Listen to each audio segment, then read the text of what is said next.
Former President Barack Obama isn't the only past Democratic leader who refuses to ride off into the sunset. Hillary Clinton re-emerges Tuesday with a new book explaining yet again her loss in the 2016 presidential election, without much insight into how they can win next time. Some Democrats worry that the continued prominence of both Obama and Clinton will overshadow a new generation of their party's leaders and rising stars. Both have already contributed to the thinning of the Democratic bench. Obama presided over massive down-ballot losses while Clinton's defeat last November left Republicans with unified control of the federal government. She should be behaving as an elder statesman, not a political critic, a Democratic strategist told me during a previous wave of Clinton recriminations earlier this year. It's very selfish for Democrats who want to move the party forward and into the future. On that front, Clinton is in a league of her own. Obama's efforts with former Attorney General Eric Holder at the National Democratic Redistricting Committee are forward-looking and designed to alleviate structural problems that have plagued Democrats in recent midterm elections, and could perhaps dog them again in 2018. Clinton keeps focusing on the past, last year's campaign, which ended with a result that was very traumatic for much of the Democratic base, the election of President Trump. While many Democrats view the former First Lady, Secretary of State and two-time presidential candidate as a leader in good standing of the resistance. As popular as Clinton remains among many liberals, she has also become a divisive figure inside her own party. She recovered from the bitterly divisive primary fight against Obama in 2008, in no small part because Obama brought her into the fold as his first Secretary of State. But the wounds from her surprisingly competitive battle against Senator Bernie Sanders, of Vermont, are still fresh. In fact, Clinton devotes space in what happened to pouring salt in those wounds. His attacks caused lasting damage, making it harder to unify progressives in the general election and paving the way for Trump's crooked Hillary campaign, she writes of Sanders.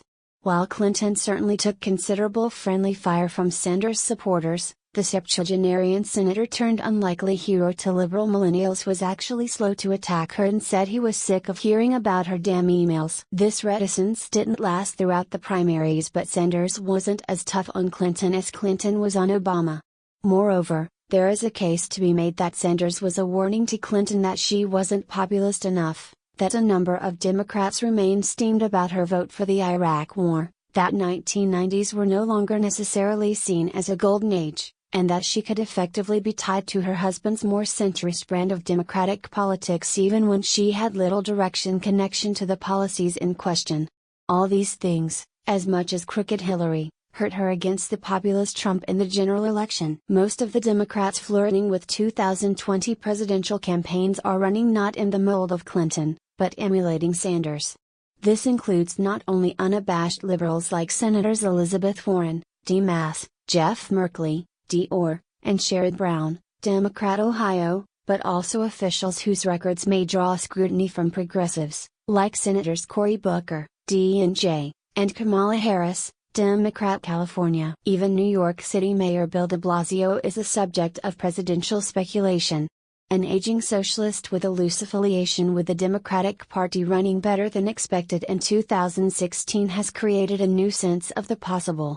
To the extent that Clinton is seen as retarding this leftward trend, or even chasing behind it, bad blood between her supporters and Sanders persists.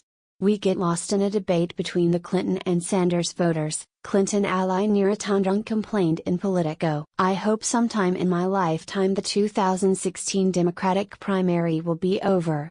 Asked about the Clinton book, Tandon is later quoted as saying, "I think Hillary has a right to discuss what happened in the campaign, but I actually hope that we can quickly move on to the fights in front of us."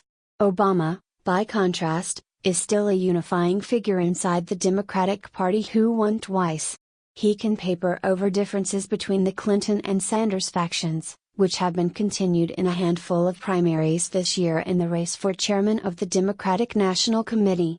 Like Clinton, Democrats are angry about what happened in 2016. The party's future, however, likely belongs to someone more interested in what happens next. What do you think about this news? Scroll down and comment. Thanks for watching. Please subscribe. Goodbye and see you again.